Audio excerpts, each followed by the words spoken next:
Well, some might consider this a day at the beach. I myself consider this a day in Dante's Inferno. It's like trying to hit out of you-know-what. Sand. It's not easy, Mr. Burns, and that's what we're going to be talking about today. Well, it helps to have a good sandwich to begin with. For the average player, they need a club that has a lot more bounce. And if folks don't know what bounce means, that means that the trailing edge is much higher than the front edge.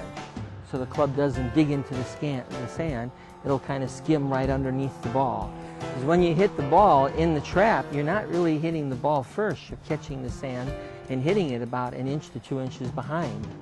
Okay, and the ball comes up on a little puff of sand. Now to hit the shot, your stance is open. Now what is open? To some people, open might mean wide. Open and closed means that, you know, this is open, my left foot's back, closed, my right foot's back. When I set up, my stance is open, my hands are ahead, the club face is open. My shoulders are open when I hit this sand shot. When I swing the club back, I've got to hinge my wrists early in the backswing and really hit down on the ball. And I'm actually hitting the sand first, so I have to remove my mind's eye from the ball and make certain that I hit the sand before the ball. Now when we set up, one of the tricky things is that you can't really sole the club in a hazard.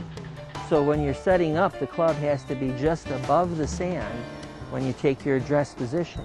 Now you want to get your feet kind of worked into the sand and then maybe grip down a little bit on it. Now depending upon how the ball is sitting in the sand, if it's kind of down in the fried egg kind of a lie, you'll want to close your club up a little bit more like this. If you want to take less sand where the ball's kind of sitting up, then you might drop your hands back a little bit like this, and you'll take a shallower cut of sand. Now, if you overshoot the green, you're probably not taking enough sand, and you may be swinging too far back. Now, the distance that you swing the club back will determine how far you hit the ball. In many cases, people will hit a couple over, and then when they hit the next shot, they decelerate and ease up on it. You can't do that in the sand. You really have to use your whole right side and your legs to come out of that sand. Coming up next week, we're going to learn a little bit about technology and how it can help you pick out the right driver. Well, with the launch monitor, we'll be able to show you your spin, distance, how much you cut across the ball.